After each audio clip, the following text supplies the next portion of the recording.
Right now I'm experiencing or enjoying the most amazing freedom in love with my partner, and I see that as a reflection of my relationship with my inner being. Everything is a reflection of your relationship with your inner being. No exception. And if you tend to that relationship first, every other relationship with every person, place, or thing will be good. And I want to hear more about freedom with my inner being. How?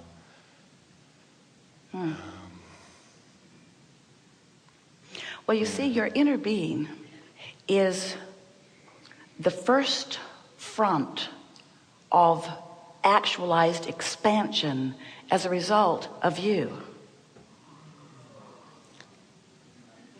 This morning, Esther was getting herself ready, and she was thinking, there's not really enough time to really get myself ready. And then she thought, oh, well, this isn't about me, this is about Abraham. And no one really cares what Abraham's hair looks like.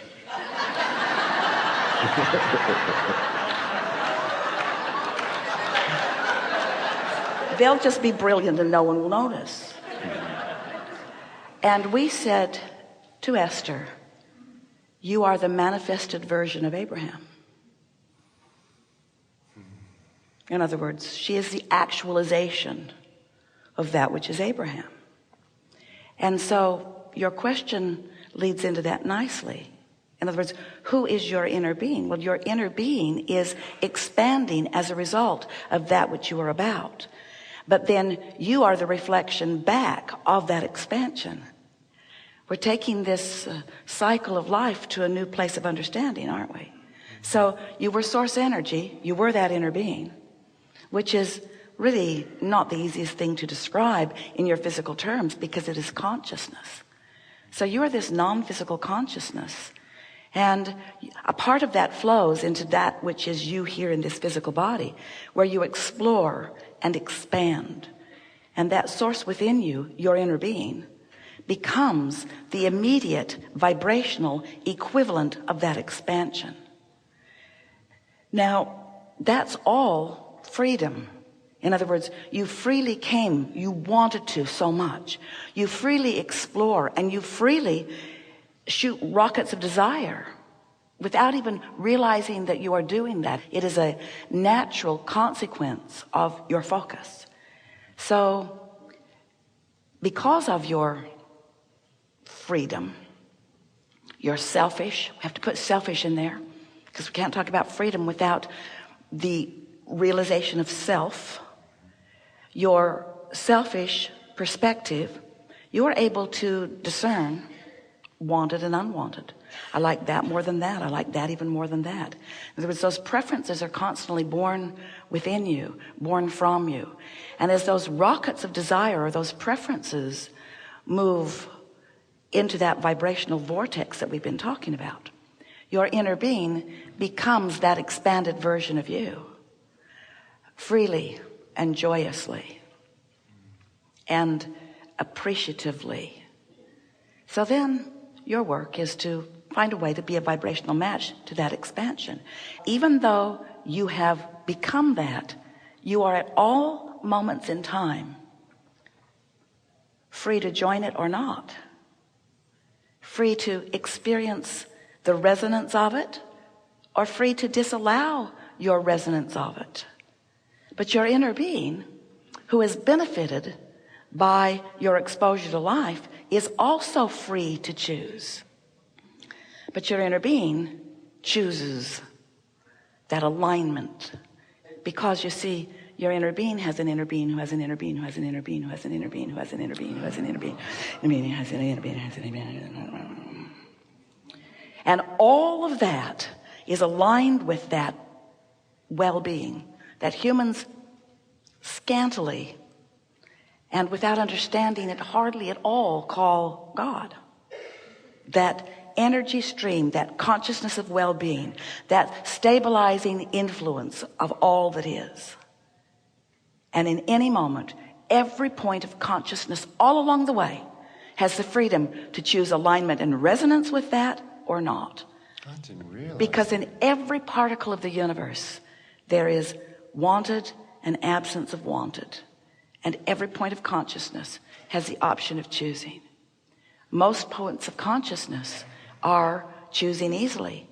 The subatomic particles, most of the beasts of your planet, all choosing alignment because the dominance of that well-being is so pervasive. And, oh, hear this. And because they are not focused consciousness into the contrast with the express purpose of taking thought beyond that which it has been before, like you are, you see. Starting to feel more appreciation of who you are in all of this. We're talking about the evolution of all species, but we're talking about the absolute freedom to be. But we cannot speak of freedom without putting enormous emphasis upon the overriding, underlying, empowering, pervasive, all-inclusive vibration of well-being, which you have the freedom to choose in this moment or not. So you kind of get how when you choose not to allow it, it feels so off. It's a big stream. It's a big stream that will dominate and will prevail regardless of what any of you do anytime, which is our way of saying you can't get it wrong. People talk often of, oh, well, we're just going to mess this planet up. We're going to get so out of focus and so out of balance, and we're going to do so many of the wrong things, which is a person's way of saying you're not doing what I want you to do. That's usually what they mean. Oh, you're destroying the planet. If you would behave more like me, it wouldn't be destroyed. And we say, it's not being destroyed. It's being rediscovered. It's being re-perpetuated. It's being re-energized. It's being refocused. There aren't enough of you here in your disconnection to destroy this planet. It's in the state of becoming. It's in an utter state of well-being. But you have the freedom to know that or not. You have the freedom to choose the thought that wrenches your gut and makes you worried and makes you misbehave. Or you have the freedom to accept the well-being and look for evidence of it and tune yourself to the frequency of that. That point of my inner being having the choice, never heard before. It really hit me in my heart when you said it. Yeah. Do they really? No, your inner being is the exception to the basis of freedom. But you were saying... Everyone in the universe is free except your inner being. But my inner being also has the freedom to choose away from what I would prefer. How dare they? But you see, your inner being in its alignment will never choose away from what you really want. It might choose, and often does choose, differently than what you're vibrationally choosing. But that's why you have the benefit of that guidance, you see. And we think you're brilliant to intertwine the subject of this with freedom. Because you're wondering, just how free am I? Yes. If I don't choose what my inner being chooses, then what will happen? If you don't choose in any moment what your inner being chooses, what happens? I don't feel good. Does your inner being cave in and come with you? Esther thinks we should. Or does your inner being just stand its well-being ground, leaving you the freedom to join or not? You see, beaming the signal, shining the light, being the well-being, the inner well-being, the inner being well-being, that you have the option of joining or not, joining or not, joining or not.